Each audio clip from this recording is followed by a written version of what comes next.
lovers of the Innovation Box podcast. Welcome back to another exciting episode brought to you by Copper 360 Network.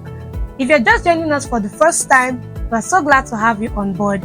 Make sure to hit that subscribe button, like this video, and share with your friends and family. I'm your host, Achonwa Joy.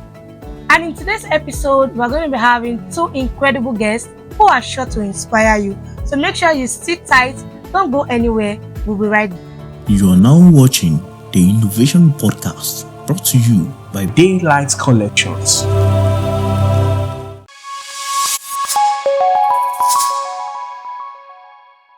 Oluwaseun, from our records, I see that you just completed a community development service project.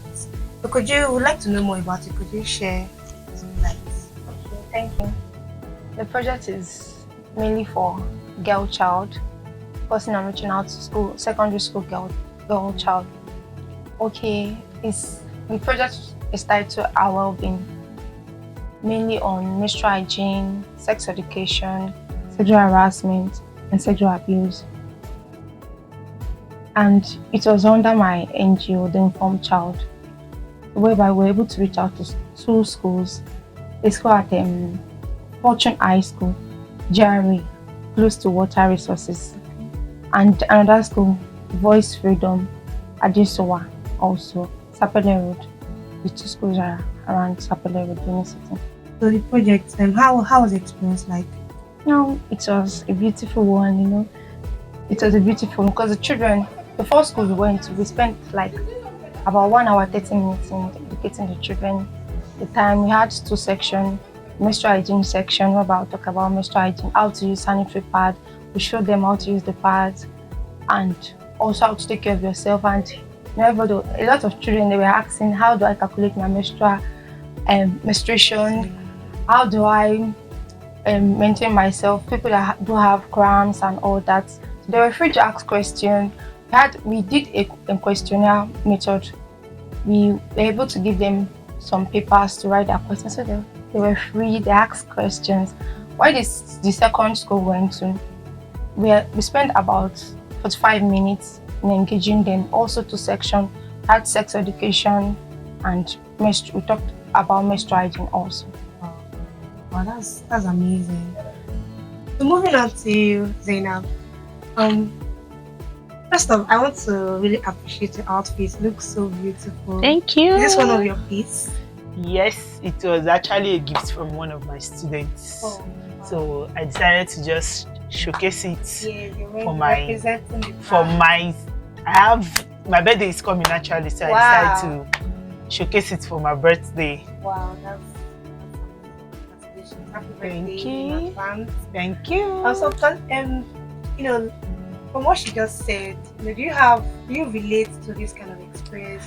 Yes, actually I can relate so well because it's a very good project. Actually, that wasn't what I did during my service year. I did something similar, but mine was like an entrepreneurship program for students. The school I served, I taught them how to make adire, which is tie and dye, and even the school actually told me that this is on their Friday wear should be adire. Wow. The school is around Oluku. I don't know if they still use it because it's been a while, almost 4 years now that I finished serving. And during my service year, I noticed I did for the school and they were wearing it on a Friday. And I will urge all core members to always have it in their heart to do a community service. One way or the other, it's going to impact somebody. It might not be training, it might be training, it might be anything that will impact the community. Maybe you go to a community and there's no well or something. Just make sure that you impact, you leave a mark in the community so that when you go, even after your service here, they will always say, when Copper so was around, they will use it to talk to the next copper that is misbehaving or doing something that is bad or something good. They will say that when Copper so was here, this is what he did. You too, before you leave, do so thing for us. So that's what I have to say about that. Thank you so much. Could you tell us how you were able to transition from being a core member to then going into the entrepreneurship world like fully? Actually, I have been into entrepreneurship since when I was small with my mom and all like that. So I remember doing my IT because I went to the Polytechnic. So doing my IT, after ND you have to do an IT section. So doing my IT, after my IT, I did my IT at the Cultural Center, Oyo State Cultural Center. So after my IT, I had to be like, this Nigeria business that I've been seeing around because I went to school in Ogun State and I have related cousins, family that is into Nigeria business. So I just ventured into the business. I was selling just t-shirts, shirts, selling to my friends, my co-workers and all like that. So after that, I stopped the business. Student life, when you read and everything, I had to stop the business. I cannot continue doing business with schooling when I went back from my HND. So after my HND, I was like, okay, I still went back to the business again. I remember that I got one huge contract to supply people the address because they already know I was into it. So after I supplied them, I went into the business fully. So it was hard for me to leave the business when I went for my service because NYSC just called. I already had a shop and NYSC called. I was like, how do I want to cope with this? Am I going to relocate back to Ibadan? This one. But God is so good, and the way God does this for my service, I served here in Edo State, in Benin City. So when I was in camp, I was like, Said, they said we should go and learn a skill. So I worked there's something Yoruba called Ojukokoro. I have Ojukokoro. I worked all looking for what I can actually learn. I was sitting from one skill to the other, So I met with a friend that time. So he was into car and I was not like, let me just sit because I have plenty bosses in this business. I have plenty bosses. I learned from online. I did online training. I do physical training. I upgrade almost every time. Even I'm going for another training soon. I don't stop training. So when I sat in the tie and dye class, not like a student because I was always sitting at the back. So sitting there, I was adding to my knowledge and removing from the knowledge. You add and subtract. So when I was sitting in the class, it was so good. After my service, I used to go to camp. So from there, I started training core members like me. So after training core members like me, I trained for a while before I stopped and all like that. So my business did not stop. I was just doing the business on along. Then I got married. I had to open a shop and all like that. So that's how the business. That's so amazing. You are now watching the Innovation Podcast, brought to you by Daylight Collections.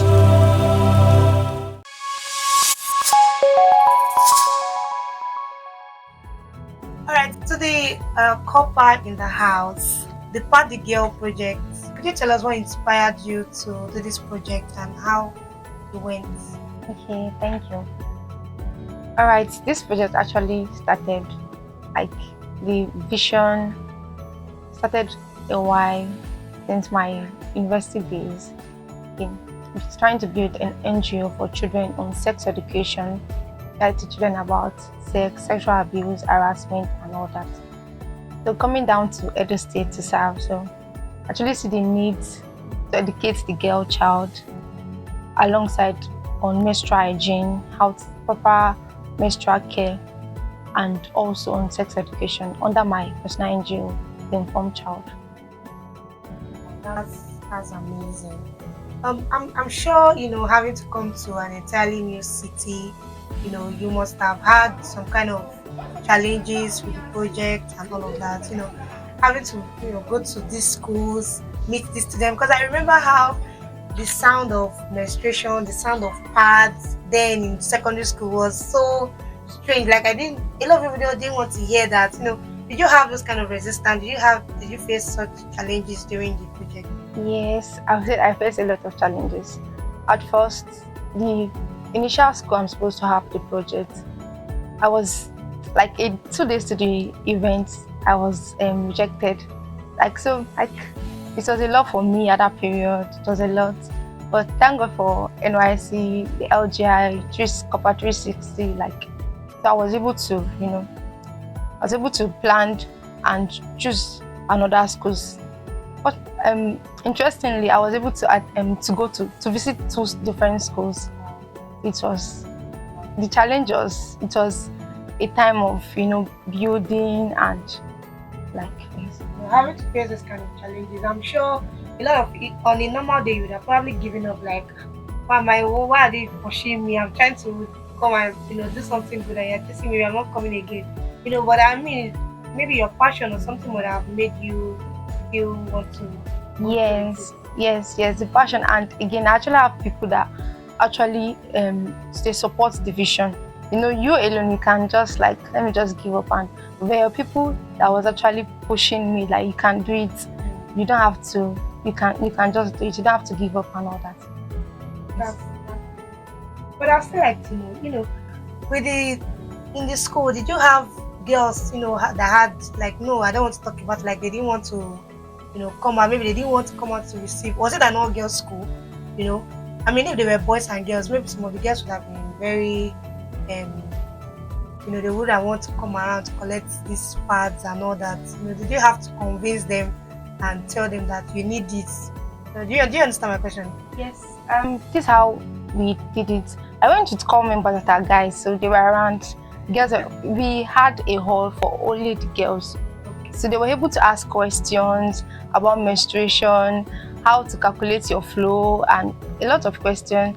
Some even asked question about sex. Wow. Like, if you can't imagine, a lot of secondary school girls are already having sex, and so they were able to ask questions. Yes, they were free because we had just a place for them. It was just only girls. So they were, yes. You are now watching the Innovation Podcast, brought to you by Daylight Collections.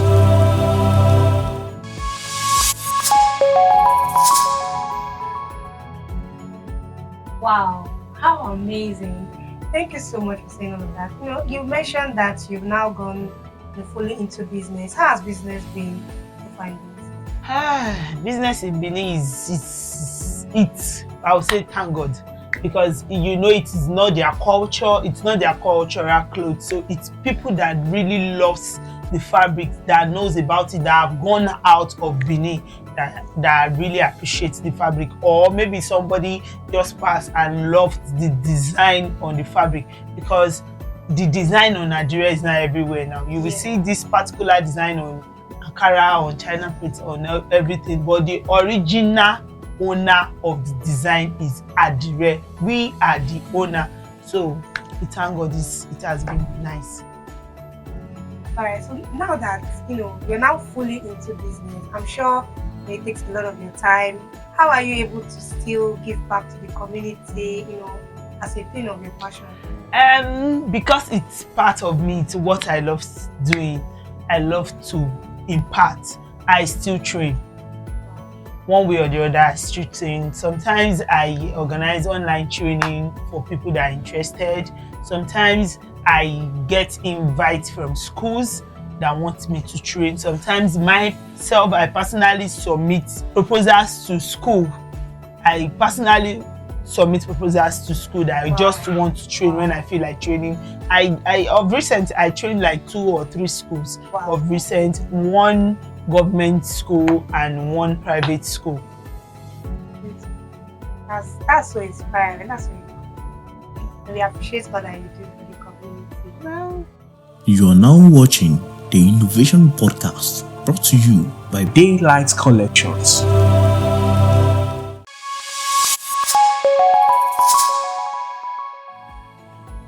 Alright, so moving on to our compassion. You mentioned an NGO earlier. How were you able to fund your project? Was it through the NGO or did you have that system? Okay. the funding was a lot. You know, adding 150 over 150 two girls is a lot. So I was able to, at first, I graphed out my budget for the project, the logistic, the cost of the parts. I actually give out the medium size, that's 8-in-1 pad, so which cost over 900 per one. So I was able to, I graphed out my budget, then the funds, started raising funds, sent it to family and friends, my fellow corps members, like a lot of people responded, and I was able to raise the fund. And That's did you have any kind of challenges? Did there at any point? And I'm sure at the point probably maybe the phone doesn't come in or something like that. Do you have something? not really, no. Oh, Yes, the fund was not really a challenge. okay. That's beautiful. Could you how to during this whole project? Did you have any particular at any particular point that stood out to you, like a special experience, a memory, that this one really hit you? Yes, like a lot, because it was a time for me to grow, to learn. And let me just say this to Edo State, I feel the education sector is supposed to be like guidance and counseling. So there should be a room, because I feel a lot of children actually need guidance and counseling. Secondary school. Yes, in the secondary school. So it was a room to mentor the younger generation. That stood out to you. That really Yes. But that's beautiful. It's so inspiring to have to do that. I mean, I'm sure it took a lot, energy, time, planning. Yes. You had to have had the passion for you to go and make such a Yes. really cool. Dear viewers, I hope you've been enjoying the show so far. We'll be right back. So don't You are now watching the Innovation Podcast, brought to you by Daylight Collections.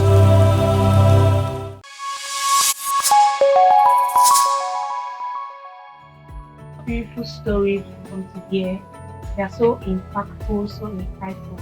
But I'd like to still ask our guests, with your business, how do you see your business in the future? Do you have any, project in sight in the near future?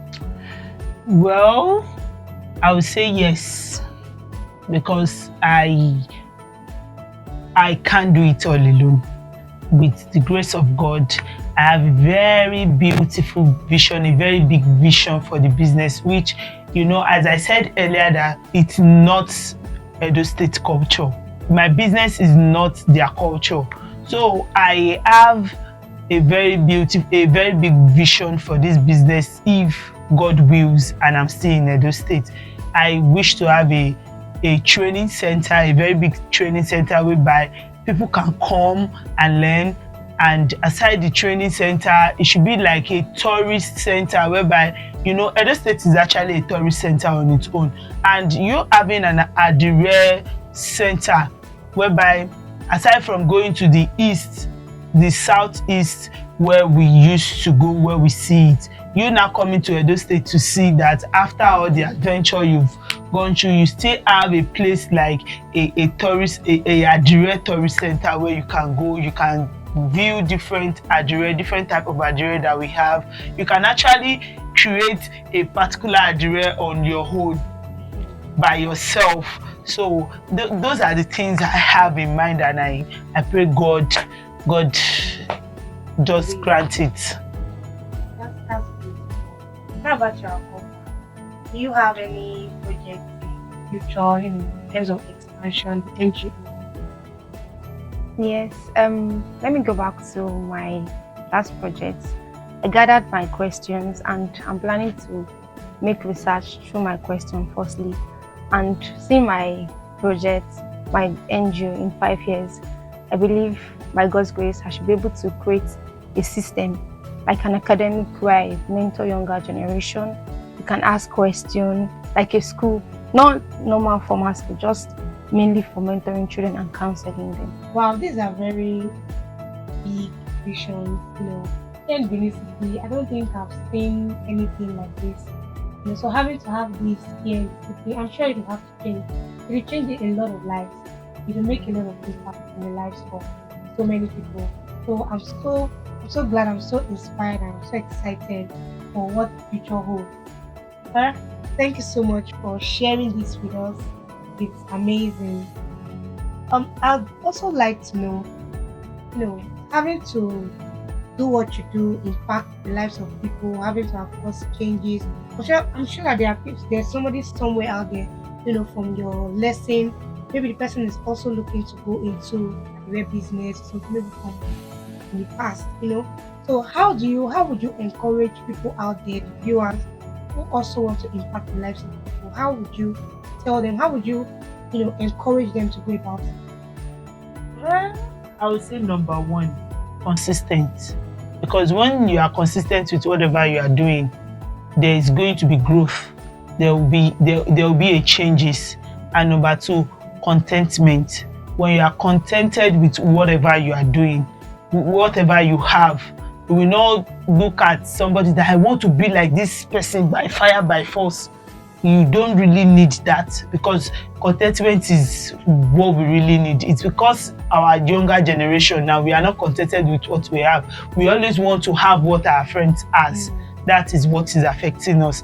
Then I will also advise that if you want to go into a direct business, at least have a knowledge of what you want to go to. It is not all of us that is going to be a creative director. There are many people in this direct business that they are just selling.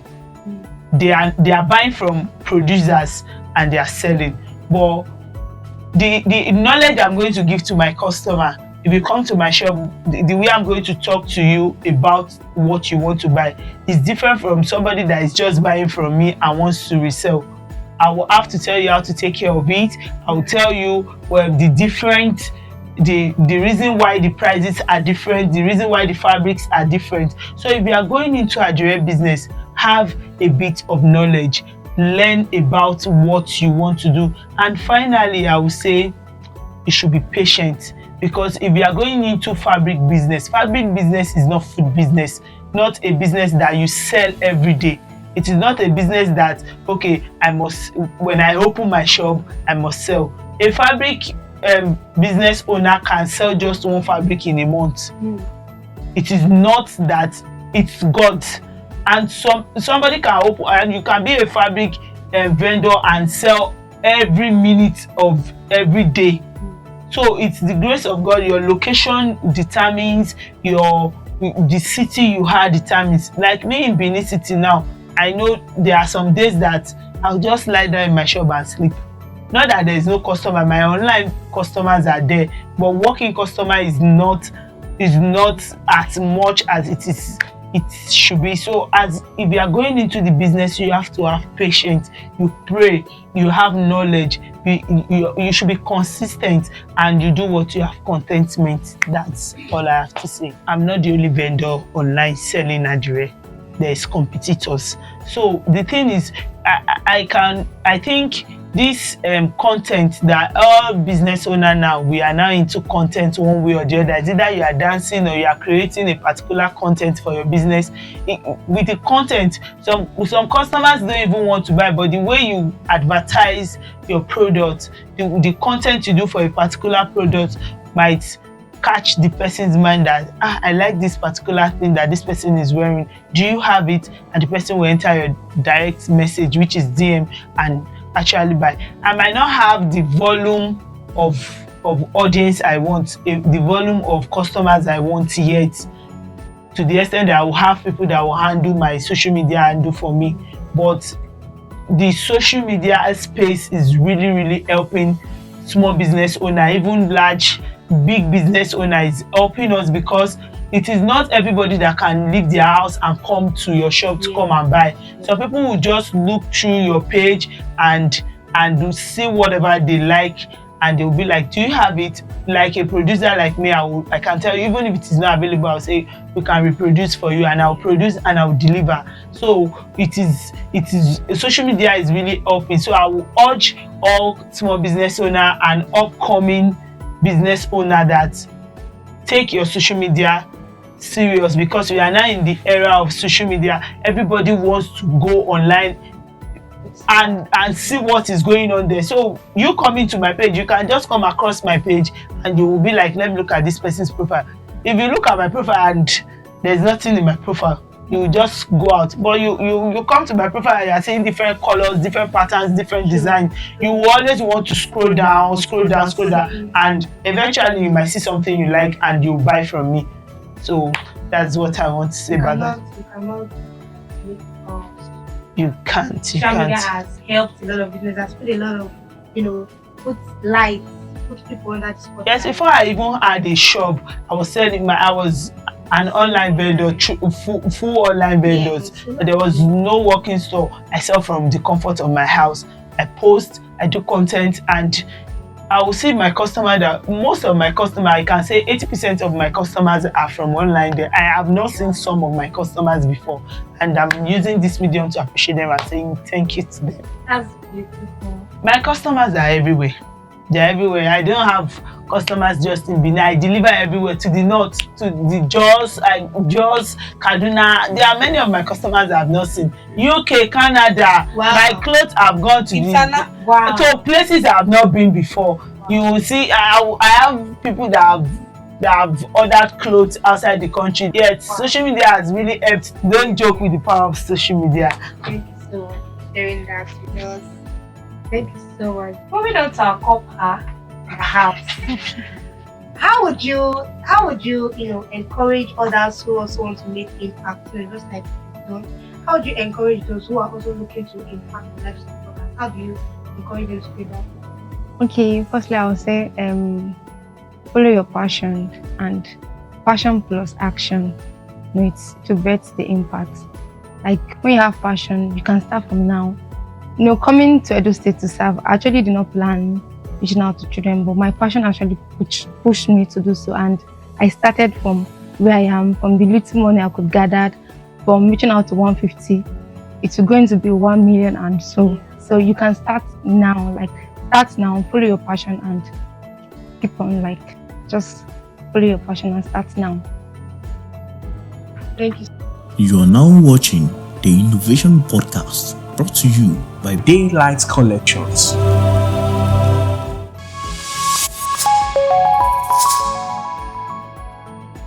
Wow, what a beautiful and insightful session here at the Innovation Box Podcast with our guests. Thank you so much for sharing your stories with us.